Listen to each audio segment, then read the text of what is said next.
So my name's Chelsea Ski. I hail from Whitney Pier, Cape Breton. And the overall experience the past 2 days have been very powerful and uplifting. It's amazing to be in a room with so many powerful people and beautiful faces all across Nova Scotia and all the Black communities. Particularly enjoyed the conversations that have been sparked and that we can each bring them back to our communities to gather more information. And then we know who to bring in through the room next time. I'm Colleen Ryan with the Department of Health and Wellness, and I just really appreciate the opportunity to be able to attend the conference today. And overall, there was a lot of learnings that I can go back and apply to my work. So just really excited to be part of this today. Overall, I think today was just very informative, and I love being in spaces with all the different communities and hearing everyone's take on the same topic, which today is Black health.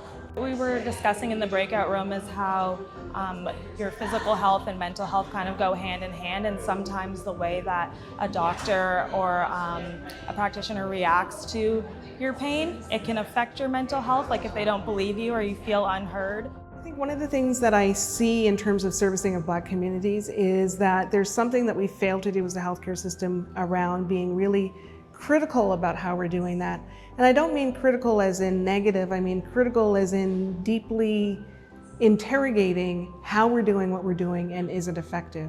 I think there is something really sad about the ways in which we've not been able to take these beautiful brains from other parts of the world and give them employment in the healthcare systems in Canada. I do have some hope based on the early successes that I'm hearing about from Nova Scotia's PACE clinic, which I understand is the first of its kind in the country, and the ways in which I think those newcomer physicians with all that experience are being embraced not only by their colleagues at that clinic, but also by the Nova Scotia public. That's where I'm hearing the most stories, is from Nova Scotians who are so pleased to be served by those physicians. I think that bodes well in terms of where the healthcare system might grow and expand based on that experience.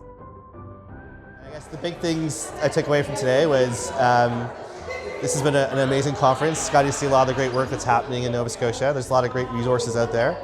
It was very entertaining in terms of hearing about all the work and all the people involved with Black health initiatives in Nova Scotia.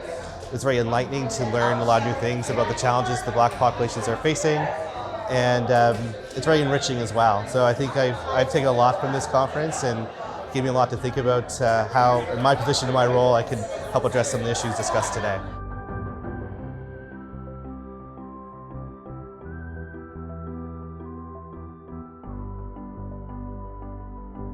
I believe we have to start with education, especially with the youth.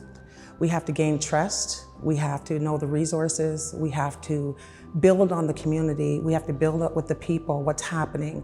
The momentum that we have now for this program is excellent. It's my first one that I've attended. I think it's the first one, but I think we have to continue building. We have to have the difficult conversations that people don't want to have, that they're embarrassed, they're awkward, they feel uncomfortable, but we have to have these discussions to move forward. I think that there needs to be more advertising, if I may say that, for the resources. Where do we find the resources? How do we find the resources? Is there a specific website that we should go to? More conversations in a regular basis, maybe once a month, whether it's virtual, in person. We can set these up because you can't just meet once a year. It has to go on, going forward on a constant basis. In addressing gun violence, we can't forget about the individuals that are actually pulling the trigger, right? Once you pull that trigger, yes, it's an official police investigation, and we gotta allow police to do their job, right?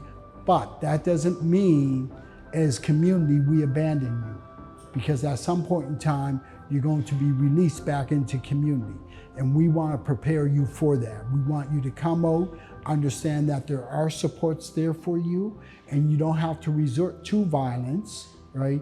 And if possible, we want to make sure that you're employed and you have the opportunities to heal. So funding helps, right?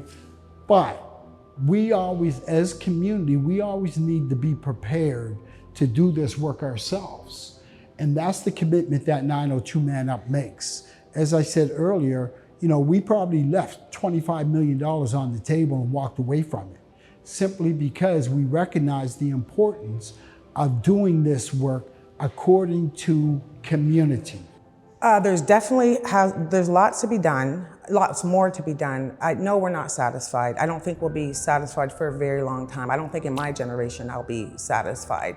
But I think the work that we do now will help the younger generation. I think we're building on everything, but we're definitely not there yet. There just needs to be a lot more education. I keep going back to that on everything. So I think that we're starting to do a good job, but we have a long ways to go.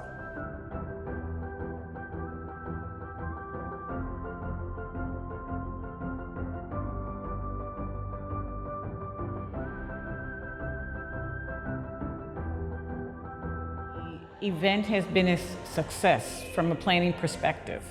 The number of participants that have actually shown up. The feedback will help us with the action plan later on today. But people are engaged all the way through, and that's really important in a session when you're planning for this long period of time. So the participation in terms of numbers is excellent for a 2-day event. What I took from the event was that the networking, meeting people from all over this province who have the same interest, and that is the interest in improving the lot of our Black community. It was a great venue and a lot of great speakers. It actually motivated me to go home to spread the word about all the great work that's being done and will be done regarding Black health and other issues.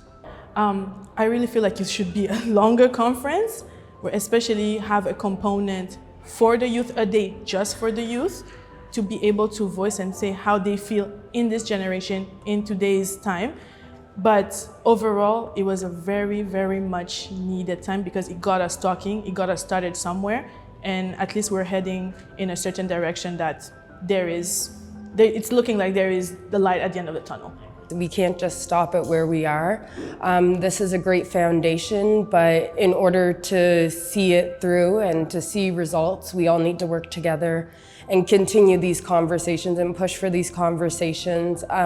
It's important that also within communities, people get together to support each other, and then we can all come together and find a collective voice. I think this needs to continue. I am amazed by the energy in the room at this conference. This is day 2, and you would think that people just got here and we're just getting into the conversations because there's so much enthusiasm and excitement. So I can't wait to see what next year's conference is like. What I can say is that let's keep on keeping on. This is amazing work. We appreciate all the efforts being made to make sure that the health and well-being of not just Black folks, but all of humanity is improved. Thank you.